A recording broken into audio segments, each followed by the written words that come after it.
Onlar üçün əmin-amanlıq var. Və onlar hidayət üzrədirlər. Əmin-amanlıq harda? Yəni, mümkündür demək ki, çünki bəzi elm əhli deyir ki, məsələ əmin-amanlıq axirətdə, hidayət dünyada.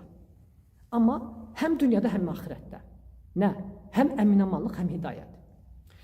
Dünyadakı əmin-amanlıq, tövhidin kamilliyinə görə, şirkdən uzaq durmağa görə, imana zülm qatmamağa görə, dünyadakı əmin-amanlıq nədir?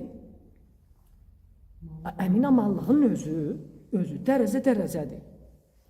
Nəfsin arxainlığı, qəlbin rahatlığı, qəlbdə qorxunun olmaması, xüsusən dünyavi şeylərə görə qorxunun olmaması, yəni kasıflığa görə qorxunun olmaması, müsibətlərə görə, bəla. Bu əmin-amanlıq növlərindən, bu əmin-amanlığın hasil olması baş verir.